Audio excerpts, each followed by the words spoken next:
Find product links below and hundreds more videos on my channel. Hey guys, welcome back. My name is Netsun. I'm a filmmaker and photographer, and today I'm reviewing the Wieldy iron triangle stabilizer. Now I got this from Orpheus C on eBay, and it's a pretty neat stabilizer. Very good for the price, but not as good as Glidecam HD. And I'll go over, now I'll be saying a lot of bad things about this, but that's only because I'm really nitpicking. I'm going over the really tiny issues so that you know the differences. But overall, they fly the same. Almost the same, close enough. I still prefer the Glidecam, but this is cheaper. So I'll go over the issues. A lot of them can be handled. For example, the gimbal here, when I got this, it didn't work properly. It wasn't good enough. I had to add WD-40 and then it worked, but I found that WD-40 it either leaks out or evaporates, or I don't know. And there are tiny little holes here that I just used to spray into the bearing here. But yeah, basically that wasn't good enough, so I used just oil, machine oil, or lubrication oil. I'm not really sure what sort of oil it is. And it's one issue that's been causing is that it's been leaking. I only put it on in yesterday here, so I guess in a few days it'll stop leaking. But yeah, that's one issue with the Glidecam. I never had to oil it, although I did try just to compare. I oiled both of them just so I was doing a fair comparison.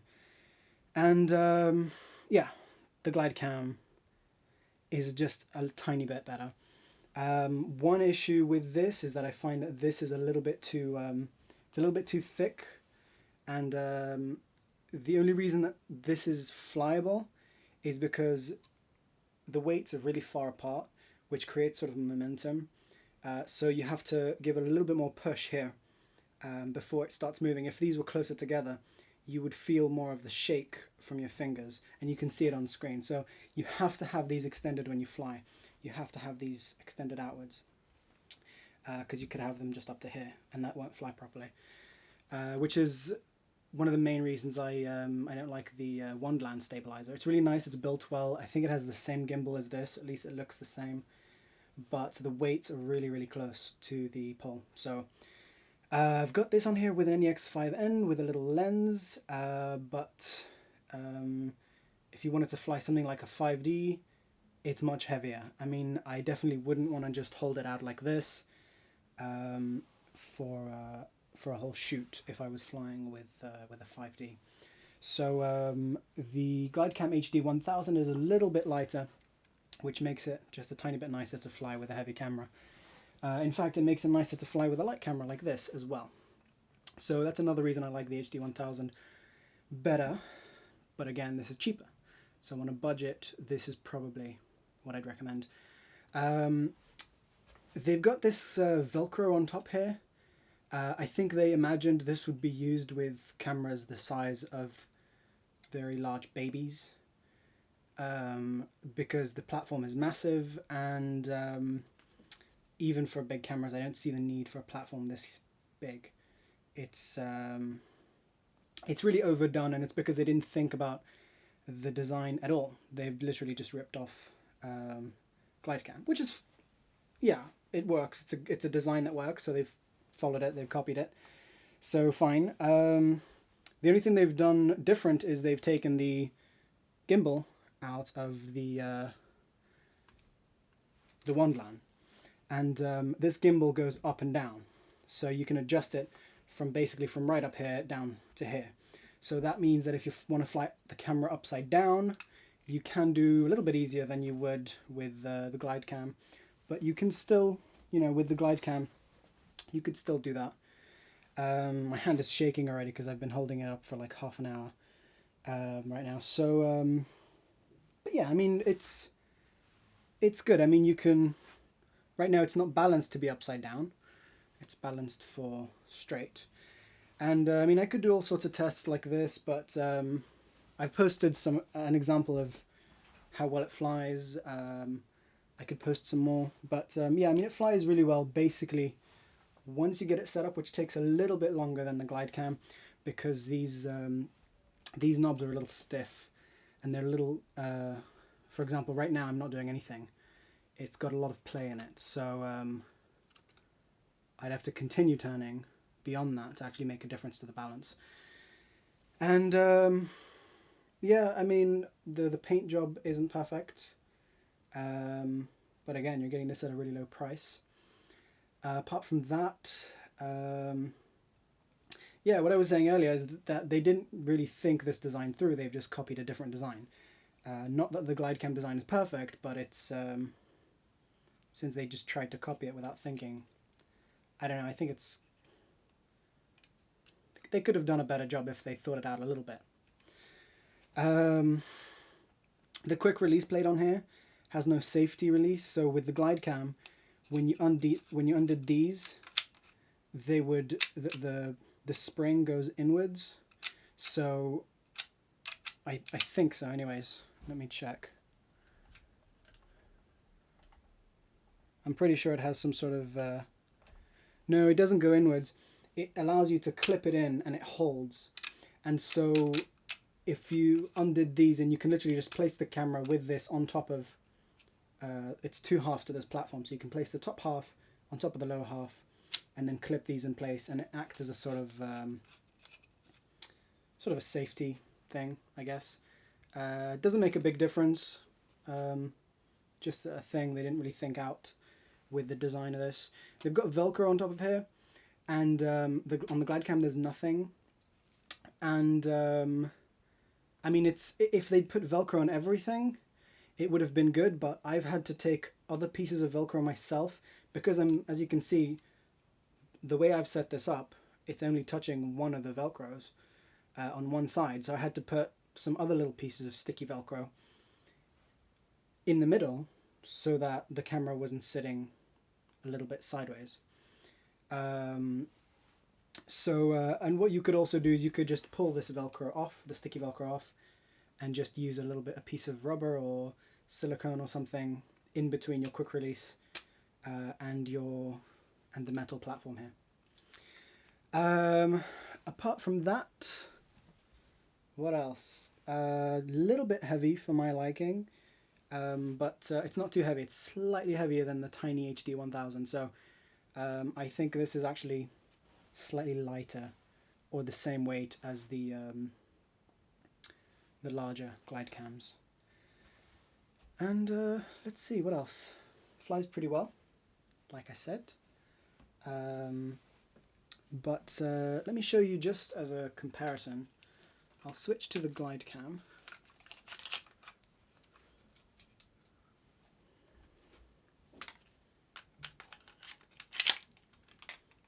And with Glidecam, balancing is really, really nice. I can do a lens change in about a minute, providing it's roughly the same weight. If it's not something I have to change, you know, the bottom weights or something. The HD 1000, one of the reasons I like it is that it folds down.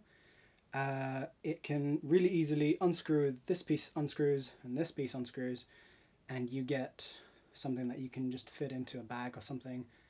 The Wandland, which is larger, cannot disassemble at all.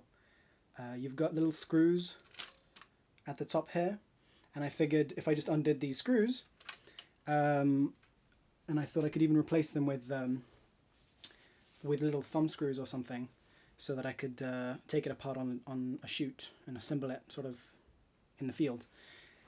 But it's glued. It's not just screws holding it in place, it's also glued. Or something. I couldn't take it apart at either top or bottom, either here or here. So the Glidecam HD is, yeah, you can fit it into a bag.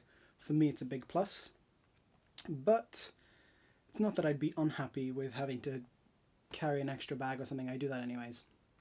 So, yeah, it's just another thing which, you know, you get with the extra price of the Glidecam. The Glidecam also, you know, flies really well. I do prefer flying the Glidecam.